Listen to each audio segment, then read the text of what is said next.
मैं अंकिता और आज हम उत्सव ऐप से फिर से लाइव है। कल है महाशिवरात्रि, तो आज हमारे साथ अरिदमन जी जुड़ेंगे। हेलो, नमस्ते। नमस्ते सभी को। नमस्ते, कैसे हैं आप? मैं बिल्कुल अच्छा हूँ।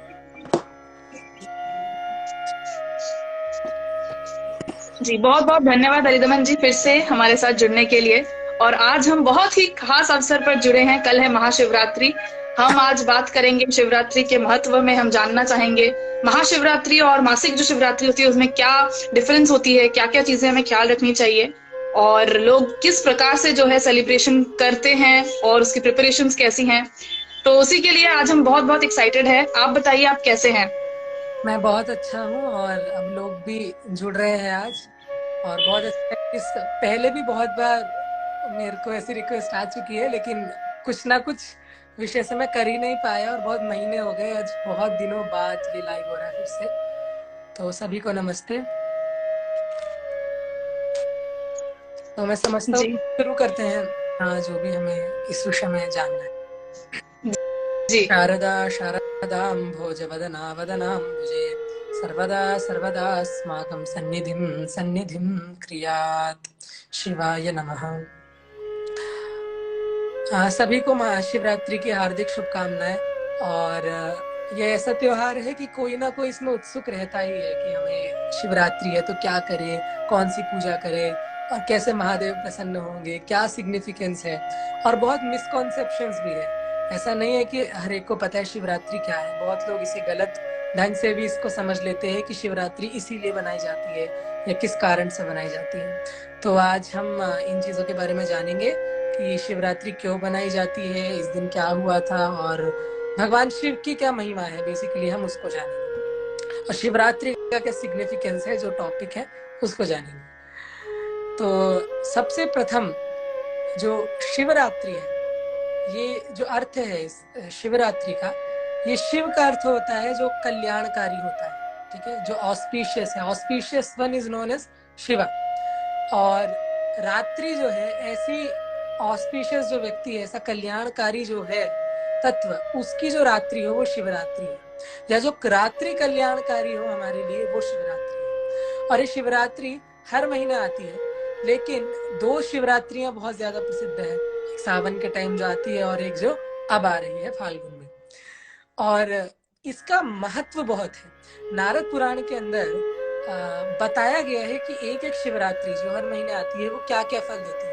कहीं पे स्वर्ग में निवास के बारे में बताया है, कहीं पे पितृलोक की प्राप्ति बताई है, कहीं पे कुछ कुछ कुछ कुछ भौतिक सुख बताए हैं कि ऐसी ऐसी चीजें प्राप्त होती है। लेकिन ये जो शिवरात्रि है जो अब आ रही है, जो कल है, उस शिवरात्रि का महत्व यह है कि ये मोक्षदायिनी है।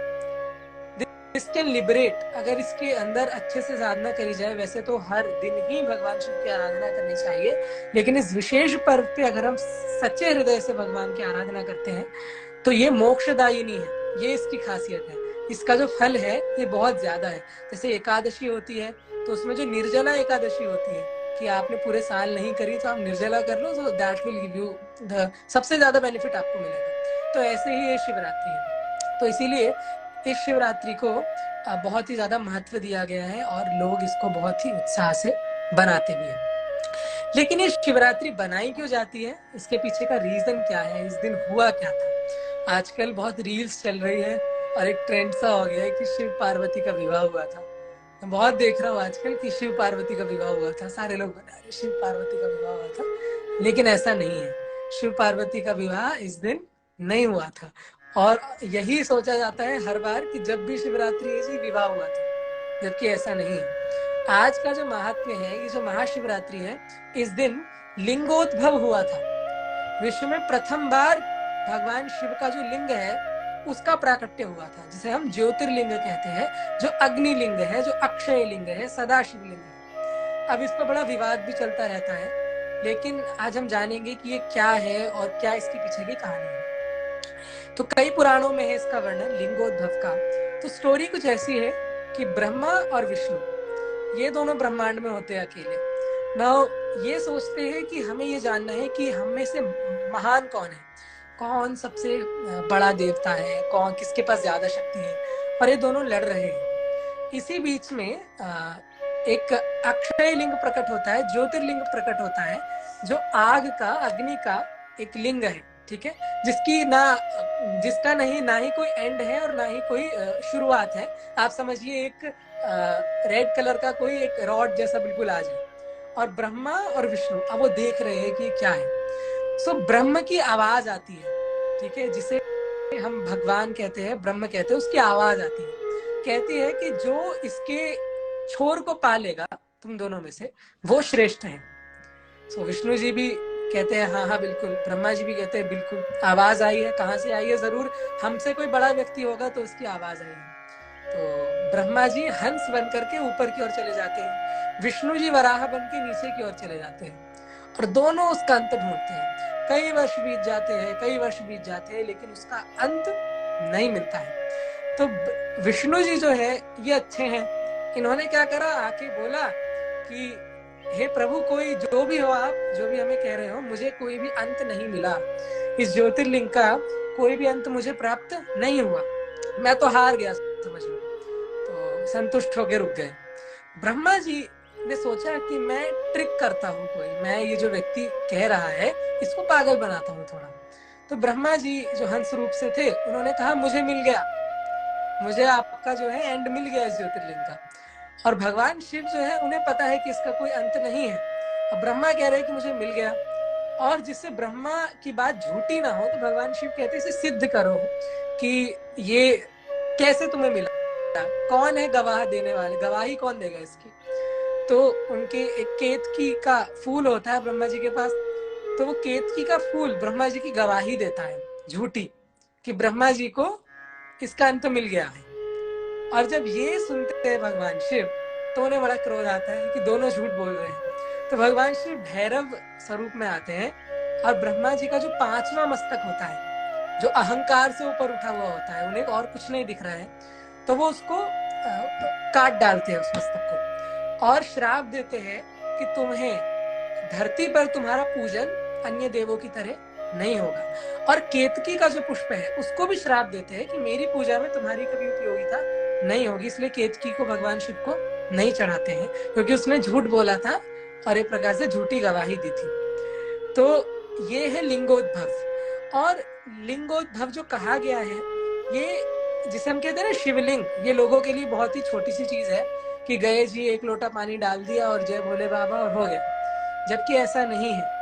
ये शिवलिंग जो है ये वास्तव में बहुत गूढ़ तत्व है, ये ऐसी चीज है जो समस्त ब्रह्मांड जिसमें समाया हुआ है। इसके लिए बहुत सुंदर एक उदाहरण हम देते हैं कि हम हमेशा कहते हैं यथा पिंडे तथा ब्रह्मांडे, जो एक एटम में है वही इस यूनिवर्स में है, ठीक है, पूरे कॉस्मोस में है। और हम अक्सर कहते हैं कि शिव जी की पिंडी है, जल चढ़ा दो, शिव जी की पिंडी है, जल चढ़ा दो, दूध चढ़ा दो, ऐसा करते हैं। तो वो जो शिवलिंग है वो समस्त ब्रह्मांड का प्रतीक है। और जो शिवलिंग हम कहते हैं ये सर्वदेवात्मक है, इसमें सब देवता है, और बिना शिव शक्ति के, बिना शिवलिंग के इस ब्रह्मांड का कोई एग्जिस्टेंस नहीं है, ये ब्रह्मांड है ही नहीं। हमें लगता है कि हम शिवलिंग की आराधना कर रहे हैं तो हम उसकी आराधना कर रहे हैं, हम उस पर जल चढ़ा रहे हैं, लेकिन वास्तविक रूप से हम जल चढ़ा रहे हैं, ये बड़ा बड़ा गौण विषय है, ये मेन टॉपिक नहीं है।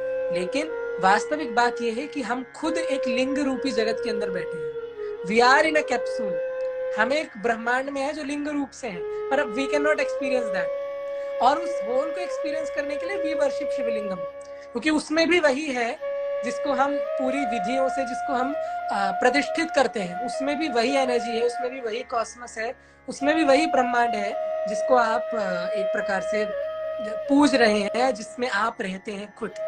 सो एक बहुत सुंदर श्लोक है पुराणों के अंदर जो देवी सरस्वती जिसके विषय में बताती है, मैं एक बार उसको आपको लिए पढ़ देता हूँ कि वो क्या कहा गया है उसके अंदर।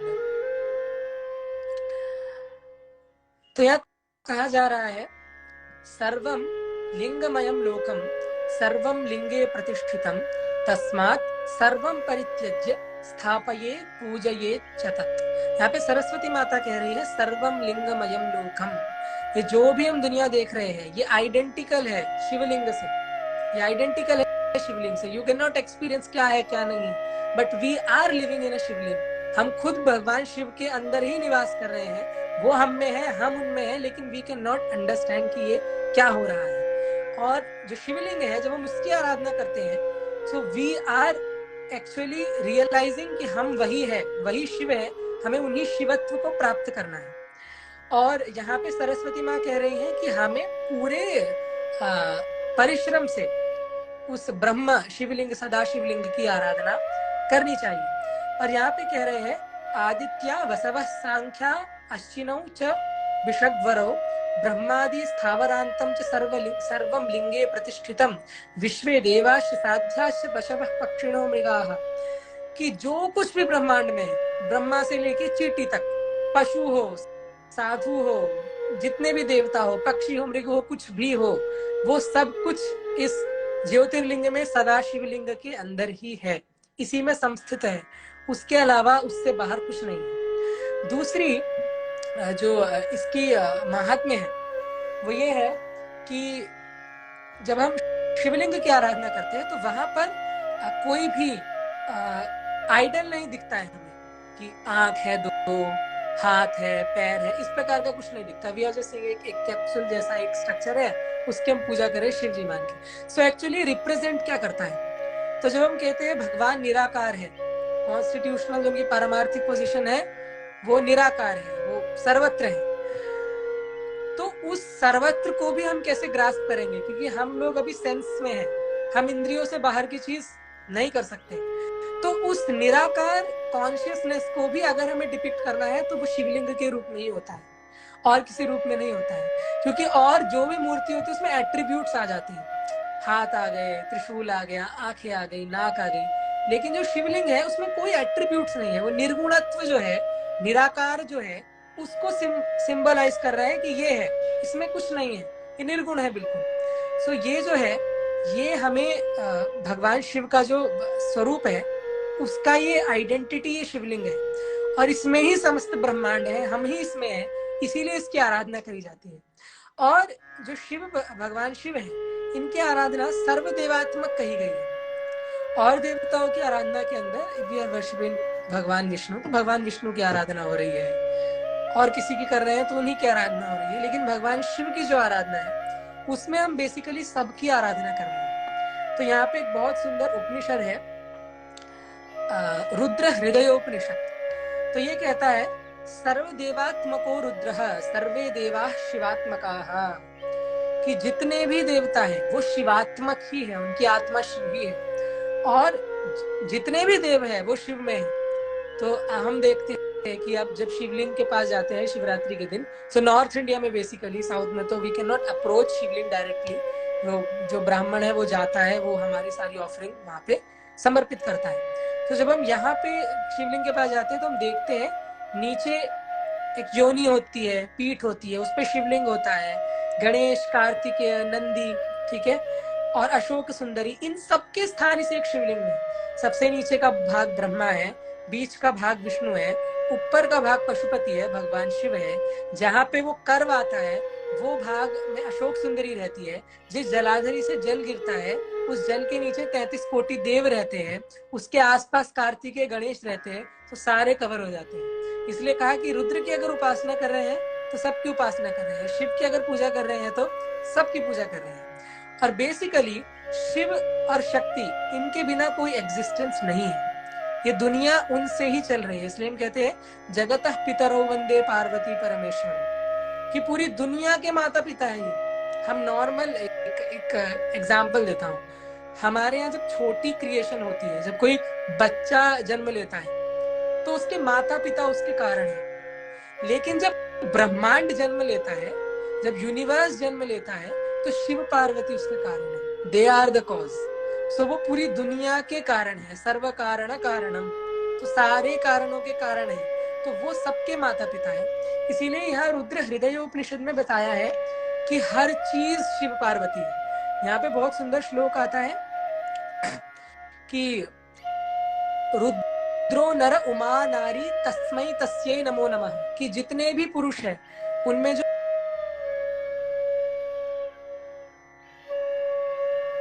उनमें जो फेमिनिन पावर है, वो शक्ति है, उनके बिना कोई एग्जिस्टेंस नहीं हो सकता, दुनिया नहीं चल सकती। आगे कह रहे हैं, रुद्रो ब्रह्मा उमावाणी तस्मै तस्मै नमो नमः। शिव जी ही ब्रह्मा है और पार्वती जी ही सरस्वती है। ऐसे शिवात्मक जो है उनको नमस्कार है। रुद्र ही विष्णु है, पार्वती ही रमा है, लक्ष्मी है। ऐसे शिव जो है उनको नमस्कार है। फिर कह रहे हैं, रुद्र सूर्य उमा छाया तस्मै तस्मै नमो नमः। रुद्र ही सूर्य है, शिव ही सूर्य है और शिवात्मिका ही उनकी जो पत्नी है छाया है वो है, तो वो भी शिव है। और रुद्र सोमा उमा तारा, चंद्रमा भी शिव है और तारे जितने भी हैं वो सब देवी है।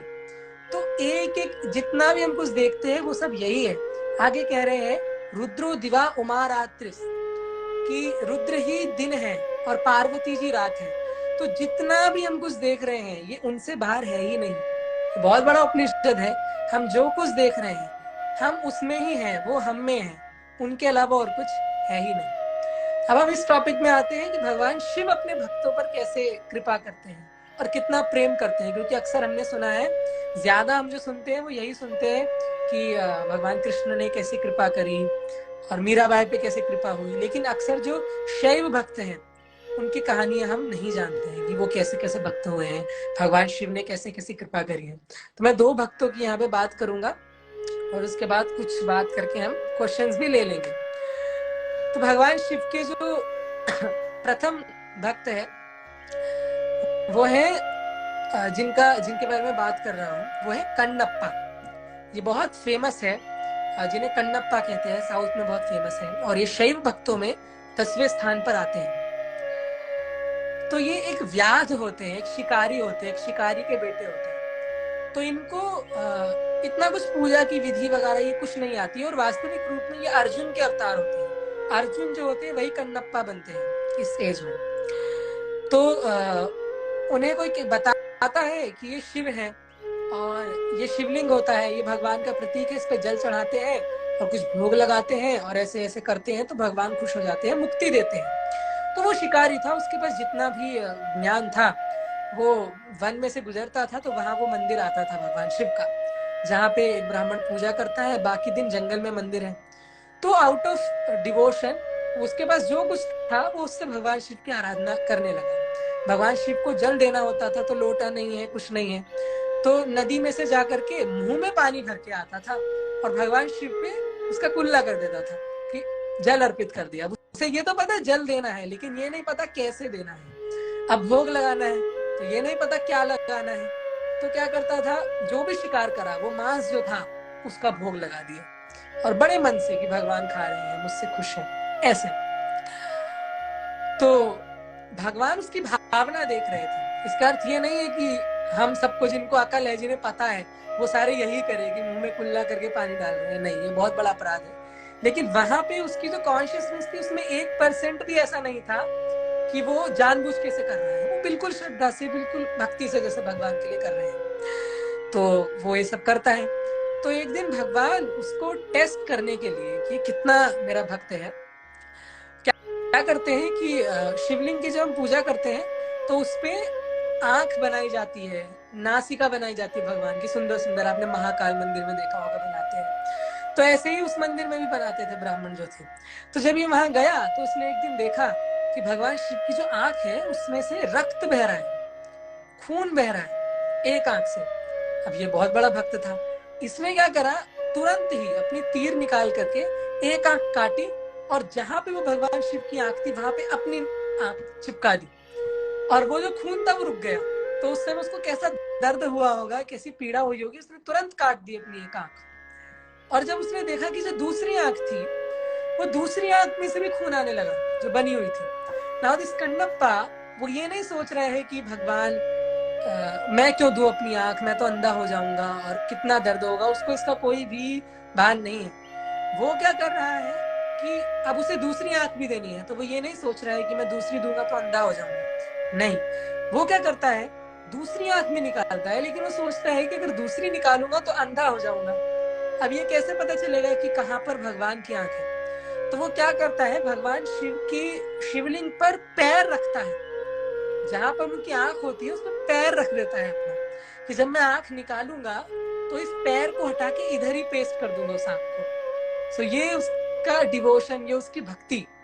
और जब वो पैर लगाता है, जब अपनी आंख निकालने ही वाला होता है, तो भगवान लिटरली वहां प्रकट हो जाते हैं और कहते हैं कि उसको उसकी आंखें तो देते ही देते हैं और उसे सायुज्य पदवी प्रदान करते हैं, अपने कैलाश में निवास देते हैं कि तुम मेरे गण हो, मेरे भक्त हो।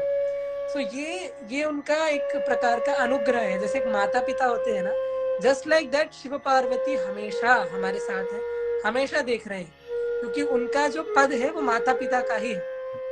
तो ये कन्नप्पा की स्टोरी, वो सबसे बड़े भक्तों में हुए हैं भगवान शिव के, शैव भक्तों में। इसके बाद कथा आती है नंदनार की। ये भी बहुत बड़े भक्त हुए हैं। इनकी ये कथा है कि ये शूद्र कुल के थे और ये ड्रम्स बनाते थे, एग्रीकल्चर का काम करते थे, ये सब खेती बाड़ी करते थे। और उस समय का कस्टम ये था कि nobody was allowed to enter in a temple from such caste, जो भी शूद्र हो या इस श्रेणी का हो, वो लोग मंदिरों में प्रवेश नहीं करते थे, उनके अलग मंदिर होते थे, ऐसी उस समय की परंपरा थी। तो इनका बड़ा मन था कि ये भगवान के दर्शन करें। मेरे को नाम याद नहीं आ रहा, वो मंदिर आज भी है। तो ये क्या करते हैं कि बहुत मन में इनकी अभिलाषा होती है कि मैं भगवान को देख सकूं, मैं भी दर्शन कर सकूं, कैसे सुंदर भगवान दिखते हैं। तो ये क्या करते हैं, हर रोज मंदिर के बाहर जाके खड़े हो जाते हैं और वहां पे देखते हैं कि एक बार मैं भगवान को देख लूं, बाहर से ही मुझे कभी दिख जाए। लेकिन समस्या ये होती है कि उस मंदिर में, जहां भी शिव मंदिर होते हैं, नंदी सामने होते हैं। नंदी भगवान शिव के बिल्कुल सामने प्रतिष्ठित होते हैं आगम शास्त्र के अनुसार।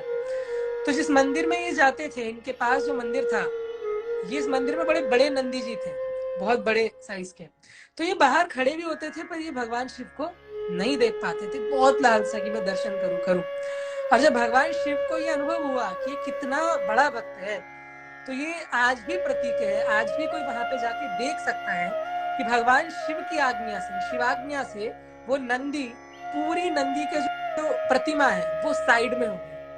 आज भी उस मंदिर में नंदी जी की जो प्रतिमा है वो साइड में हो रखी है, बीच में नहीं है, क्योंकि भगवान शिव की उस समय आज्ञा थी कि मेरे भक्त को मुझे देखना है तो तुम साइड हो। तो आज भी वो नंदी साइड में ही खड़े हैं, बगल में ही खड़े हैं, सामने मुख करके नहीं है, भगवान शिव के सामने नहीं खड़े हैं, जो उनका भक्त उन्हें देख सके। एक बार नंदनार की इच्छा होती है कि वो चिदम्बरम नटराज के दर्शन करें, जहाँ भगवान शिव नृत्य कर रहे हैं उस रूप के अंदर। वहां पे उन्हें ये परेशानी थी कि कैसे जाऊं, कैसे दर्शन करूं, मुझे तो अलाउड ही नहीं करेंगे। तो कहते थे कल जाऊंगा, कल जाऊंगा, कल जाऊंगा। तो गांव के लोगों ने उनका नाम ही रख दिया, कल जाने वाला। तमिल में इसको एक शब्द कहते हैं, कल जाने वाला ही उनका नाम रख दिया। और एक टाइम आता है कि वो वहां चले जाते हैं, और because he can not get darshan, तो मंदिर की परिक्रमा लगाते रहते हैं, बहुत परिक्रमा लगाते हैं, और अंत में थक के सो जाते हैं। उस समय भगवान शिव उनके स्वप्न में आते हैं और कहते हैं कि तुम्हें कल एक अग्नि में प्रवेश करना है, और जो व्यवस्था है वो मैं कराऊंगा। भक्त है, बिल्कुल प्रभु करेंगे। और वहां पे ब्राह्मणों के सपने में भगवान शिव आते हैं, चिदम्बरम जो मंदिर है, उनको आके कहते हैं कि तुम्हें अग्नि की व्यवस्था करनी है। और ऐसा ही होता है, उसे अंदर लेके जाते हैं और वो उस अग्नि में प्रवेश करता है। और कथा ये कहती है, लोक कथा ये कहती है, पेरिया पुराण ये कहती है कि वो उस अग्नि में से जाते हैं, उस अग्नि में से ही निकल के आते हैं। पहले जाते हैं नंदनार के रूप में, जब उस अग्नि से निकलते हैं तो एक जटाधारी, जनेऊधारी शैव भक्त रूप से निकलते हैं, शिव के परम भक्त हैं। तो भगवान शिव उनको वो स्वरूप दे देते हैं अपना, कि अच्छा इसको ये समस्या है, कस्टम ऐसे है, तो मैं इसको ये बना दूंगा। भगवान के लिए कोई समस्या नहीं है उनके भक्त को कहां से कहां ले जाने में। तो उनकी भक्ति ऐसी थी कि भगवान शिव ने ये नहीं देखा कि नंदी खड़े हैं तो मुझे क्या करना है। उन्होंने बोला नंदी तुम हट जाओ, लेकिन मुझे भक्त को देखना है। अच्छा ये समस्या है, शरीर से समस्या है, तो चलो तुम्हारे शरीर का ही परिवर्तन करते हैं, तुम्हें शैव बना देते हैं, उच्च कोटि का। तो भगवान की ऐसी महिमा है कि वो अपने भक्तों पर अनुग्रह कभी भी नहीं छोड़ते हैं। शंकराचार्य भी एक बहुत सुंदर श्लोक लिखते हैं शिवानंद लहरी में, जो बता रहे हैं कि भगवान शिव की क्या क्या हम आराधना करें तो हमें क्या क्या प्राप्ति होती है। तो कहते हैं सारूप्यं तव पूजने शिव महादेवेति संकीर्तने सामीप्यं शिव भक्ति धुर्य जनता सांगत्य संभाषणे सालोक्यं च चराचरात्मकतनुध्याने भवानीपते सायुज्यं मम सिद्धमत्र भवति स्वामिन् कृतार्थोऽस्म्यहम्। ये बहुत सुंदर श्लोक है। यहाँ कह रहे हैं कि I attain to similarity of form with you by performing your ritualistic worship। अगर कोई भगवान शिव की आराधना करता है ना, जल चढ़ा रहा है, दूध चढ़ा रहा है, कर्म कांड रूप से जो आराधना कर रहा है, अगर ऐसा भी कोई कर रहा है तो वो भगवान शिव के समान स्वरूप को प्राप्त कर लेता है। मृत्यु उपरांत उसे भगवान शिव के समान स्वरूप मिलता है। फिर कह रहे हैं जो आपकी महिमा का गान करता है, संकीर्तन करता है जो भगवान शिव का, उसे क्या होता है कि भगवान शिव का सामीप्य मिल जाता है। वो सदैव भगवान शिव के साथ निवास करता है, उनका अपना बनके। और कह रहे हैं कि जो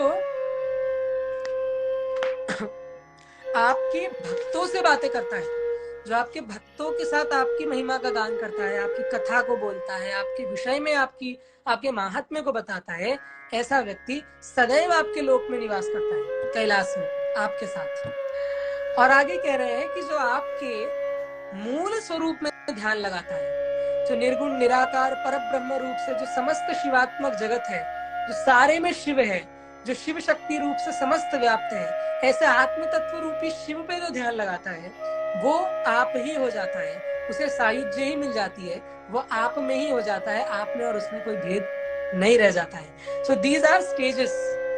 ये एक स्टेजेस है कि कैसे कैसे पहले भगवान शिव जैसा होगा, फिर भगवान शिव के समीप जाएगा, फिर भगवान शिव के अपना हो जाएगा, फिर भगवान शिव ही हो जाएगा। तभी शंकराचार्य कह रहे हैं शिवोहम, कि मुझे ही, मैं ही शिवात्मक हो गया हूँ, मैं ही शिव हो गया हूँ। तो भगवान शिव दूरी तक ही नहीं रखते हैं, अपने में समा देते हैं। तो जब किसी को भौतिक प्यार होता है तो क्या कहते हैं, वो यही कहते हैं ना कि दो शरीर है, एक जान है, एक आत्मा है। तो क्या मतलब है कि आप डुअलिटी में प्यार नहीं कर सकते। इसलिए लोग कहते हैं कि जगत में कोई प्यार व्यार नहीं होता है। ठीक है, कुछ समय के लिए लगता है, but this is not reality, क्योंकि डुअलिटी में प्यार नहीं होता है। तो वो एक दोहा है, प्रेम की गरी साकरी, इसमें दोनों समाए। तो यहाँ पे भगवान वही कह रहे हैं कि पहले सामीप्य दूंगा, सारूप्य दूंगा, अंत में तुम्हें सब देकर के सायुज्य भी दूंगा, शिव स्वरूप भी दूंगा, भिन्न जो द्वैत का जो आभास है उसे भी खत्म कर दूंगा। तो ये भगवान शिव की महिमा है जो अन्य किसी भी स्वरूप में हमें देखने को नहीं मिलती है। और एक बहुत सुंदर श्लोक है, वो भी इसी शिवानंद लहरी में है। अंकोलम निज बीज संततिरय कांतोपलम सूचिका साध्वी नैज विभुम लता क्षिदिरुहम सिंधु सरिद्वल्लभम प्राप्नोतीह यथा तथा पशुपतेः पादार विंदद्वयम चेतो वृत्तिरुपेत्य तिष्ठति सदा सा भक्तिरित्युच्यते। ये भी बहुत सुंदर श्लोक है, इसका अर्थ भी बहुत सुंदर है। यहाँ लिखा है कि अंकोल का जो वृक्ष का जो फल होता है वो जब भी गिरता है तो अंकोल की जड़ में ही जाता है, कहीं और नहीं जाता है। और कह रहे हैं कि मेटल जो होता है वो एक दूसरे से, नीडल मेटल से अट्रैक्ट होती है, उसी की तरफ आकर्षित होती है। एक जो पतिव्रता पत्नी होती है और जो अच्छा पति होता है वो एक दूसरे के प्रति ही कमिटेड रहते हैं। आगे कह रहे हैं जो नदी है वो नदी समुद्र में जाकर ही मिलती है। और कह रहे हैं कि हे भगवान, कैसे तैसे करके भी मेरी जो चित्त की वृत्ति है वो जब आप में समाहित हो जाएंगी ऐसे, तब मेरी भक्ति सफल कहलाएगी। अब इसे समझना है, पहले कैसा भाव था, एक फल जैसा, डिफरेंट है, रूट और फल अलग अलग है। फिर मैग्नेट और नीडल बन गए और समीप आ गए, फिर पति और पत्नी बन गए, फिर लता भी बन गए वृक्ष की, लिपट गए वृक्ष से, फिर सिंधु और सरित बन गए, अंत में नदी समुद्र में जाके मिल गई। तो यहाँ पे कह रहे हैं from duality to oneness.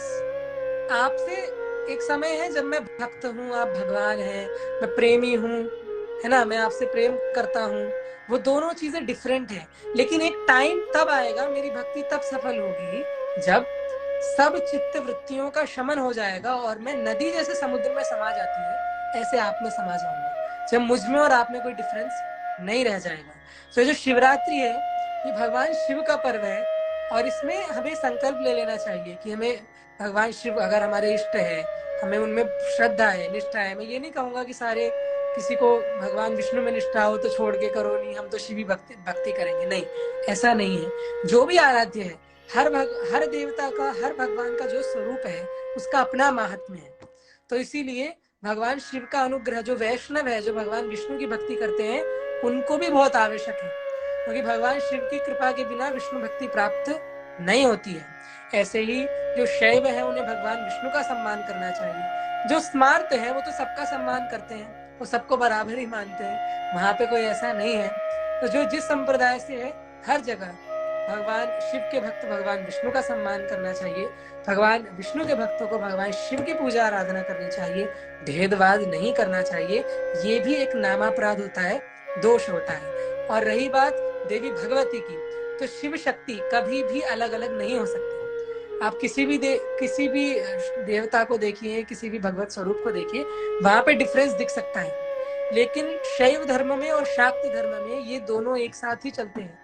Shaivism जो है वो शाक्तिज्म के बिना नहीं हो सकता, शाक्तिज्म शैविज्म के बिना नहीं हो सकता। शिव शक्ति से ही दोनों संप्रदाय चलते हैं, और शिव शक्ति से ही जगत का उद्भव होता है, शिव शक्ति से ही जगत चलता है, और शिव शक्ति में ही लीन हो जाता है।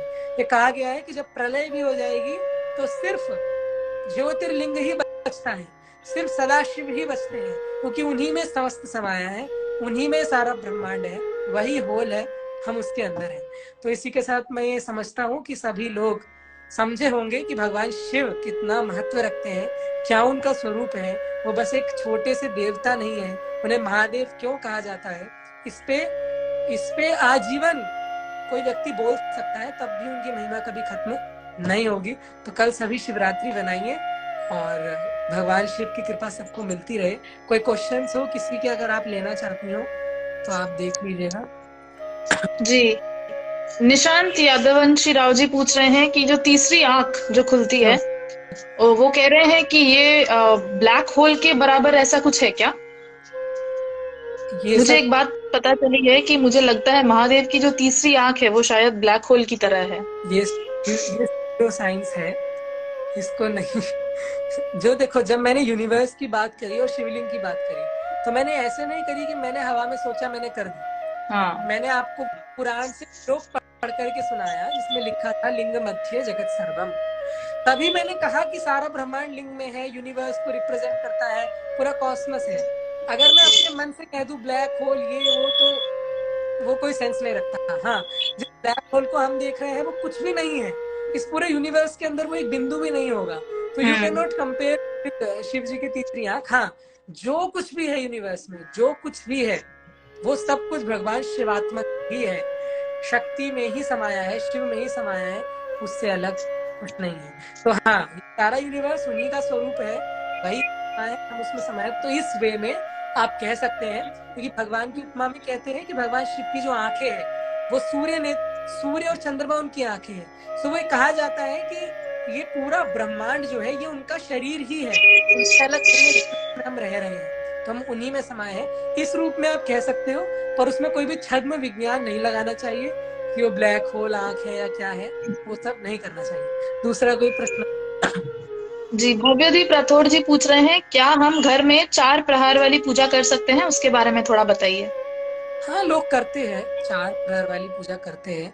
तो आपको मैं यही कहूंगा कि खुद से लेके मत बैठ जाइएगा। अगर आपको विधि नहीं आती है, नहीं पता है, तो लोग बुलाते हैं जो जानते हैं, जो पंडित जी होते हैं, जिन्हें पता है, आचार्य लोग जो होते हैं, वो आते हैं, घरों में भी करते हैं 4 प्रहर की पूजा, पूरा रात भर चलता है जो, वो करते हैं।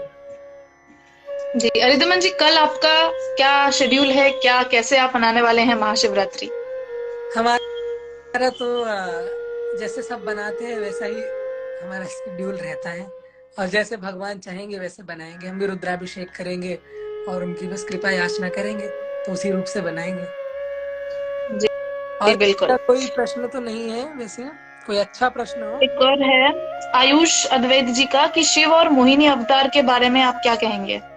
शिव और मोहिनी अवतार, हाँ, इस पे बहुत ज्यादा वो है आजकल, पता नहीं क्या क्या इसमें उदाहरण दे देते हैं कि शिव मोहिनी।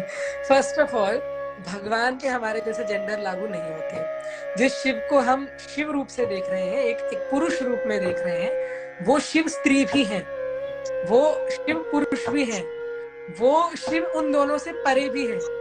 वो जेंडर में फाउंडेशन नहीं है भगवान की, कि भगवान आदमी है या स्त्री, नहीं। लेकिन जो शिव मोहिनी का जो कथा है, प्रसंग है, बिल्कुल सत्य है।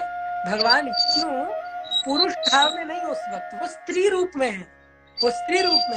तो भगवान शिव उन पे मोहित होते हैं। तो कथा आती है कि उनके पुत्र भी होता है जिन्हें हम अयप्पा स्वामी कहते हैं, और तो उसमें कोई बुरा नहीं है, क्योंकि वहां पे भगवान शिव स्त्री रूप में है और भगवान शिव पुरुष रूप में है। तो शिव शक्ति प्रदर्शन है और कुछ नहीं है, उसमें कोई बहुत बड़ा कोई विधान नहीं है। और देवताओं की हर क्रिया जो होती है उसके पीछे कोई ना कोई कारण होता है।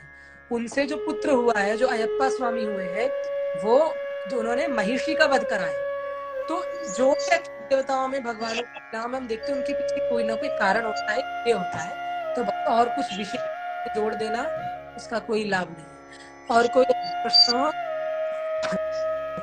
जी, कह रहे हैं कि महाशिवरात्रि की जो पूरी रात है वो जागनी चाहिए या नहीं चाहिए, शुभ होता है? हाँ, शुभ होता है।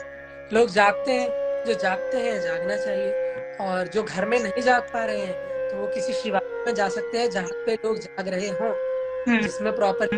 हर मंदिर में भी नहीं होता है, कुछ मंदिर होते हैं जहाँ पे पूरी रात चल रही है पूजा, तो आप वहां जा सकते हैं, बैठ सकते हैं, पूरी रात उसे ऑब्जर्व कर सकते हैं। तो वो हमारी श्रद्धा पे है कि हमें जागना है, नहीं जागना है, कितना हमें करना है। तो ये सब आप पे डिपेंड करता है, आप कर सकते हैं। जी जी बिल्कुल। कौन सा शिवलिंग सबसे उत्तम है? पौराणिक कथाओं में कहीं पे कुछ ऐसा मेंशन है कि कौन सा शिवलिंग सबसे ज्यादा उत्तम है? हर शिवलिंग उत्तम है, ठीक है। और जो भी हम स्वरूप देखते हैं भगवान शिव का, वो सारे के सारे जितने भी शिवलिंग हैं, हर किसी कारण से कोई ना कोई धातु के शिवलिंग बनते हैं, है ना। कहीं मार्बल का होता है, कहीं नर्मदेश्वर होता है, बाण लिंग, अलग अलग प्रकार के लिंग हैं और हर एक का अपना महत्व है। नर्मदेश्वर जो होते हैं उनमें प्राण प्रतिष्ठा की आवश्यकता नहीं होती, शालिग्राम जी की तरह ही वो सर्वदा प्रतिष्ठित होते हैं। तो नर्मदेश्वर अधिक रूप से पूजे जाते हैं, जहां भी नॉर्थ में हम देखते हैं नर्मदेश्वर अधिक होते हैं। कल के दिन क्या हम माता पार्वती जी को श्रृंगार अर्पण कर सकते हैं? हाँ, क्यों नहीं कर सकते हैं। शिव शक्ति एक साथ है, अलग नहीं है। शिव बिल्कुल। सौंदर्य लहरी का प्रथम श्लोक है कि अगर शिव जी में से शक्ति को निकाल दिया जाए तो शिव जी निष्क्रिय है, कुछ नहीं कर सकते। तो जब भगवान शिव की आराधना होती है तो देवी की आराधना इस कंपलसरी करनी ही है, उनको आप डिसरिगार्ड नहीं कर सकते हो।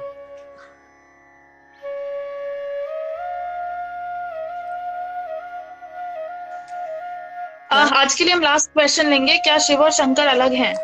हाँ, ये बीच में लोगों ने बहुत भ्रम फैलाया था, पाखंड कहता हूँ मैं इसको।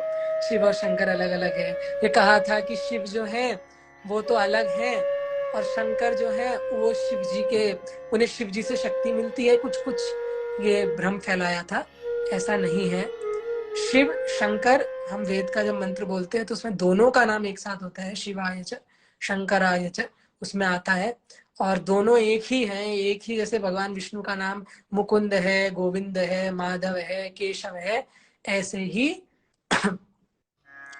भगवान शिव के भी शंकर, शिव, महादेव, उमापति, नीलकंठ, ये सारे नाम है, कोई डिफरेंस नहीं है।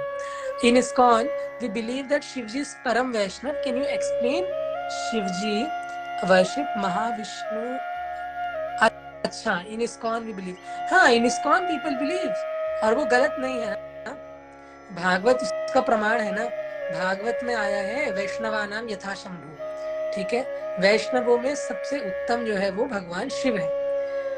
तो वैष्णवों की जो आराधना है वो वैष्णव शास्त्रों के अनुसार ही होती है।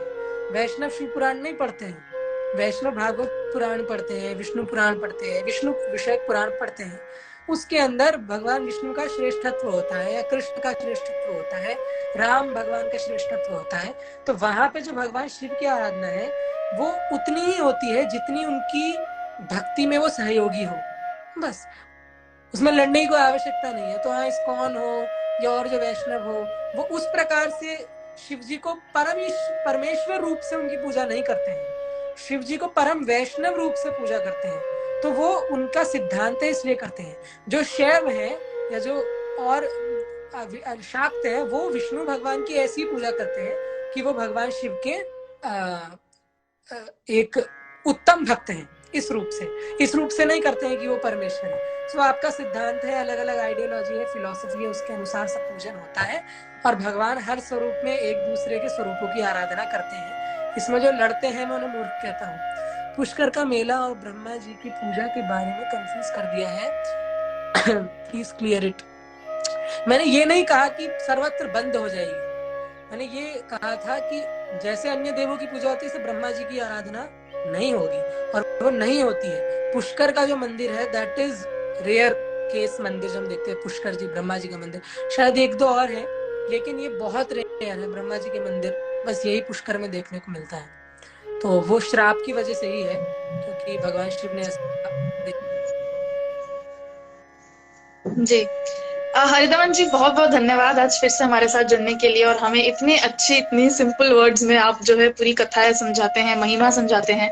बहुत अच्छा लगता है आपसे जुड़ के। आई एम वेरी श्योर कि जो पूरी ऑडियंस है वो भी बहुत वेट करती है कि आपके साथ हमारा लाइव कब होगा और हम कब बाद लाइव हो। बहुत मैंने खुद पर्सनली कोई लाइव नहीं करा था। तो समझिए भगवान शिव ने ही चाहा कि अब शिवरात्रि पे ही करो। तो जी बिल्कुल। हरिदमन जी, कल का दिन आप बहुत अच्छे से सेलिब्रेट करिए। उम्मीद करते हैं कि हर किसी को जो है शिव जी की महिमा और शिव जी की आशीर्वाद प्राप्त हो, और कल के दिन के लिए बहुत बहुत शुभकामनाएं। और उम्मीद करते हैं कि आप स्वस्थ रहे, हमारे साथ ऐसे जुड़े रहें, हम ऐसे और लाइव करते रहें इन फ्यूचर। बहुत बहुत धन्यवाद। नमस्ते।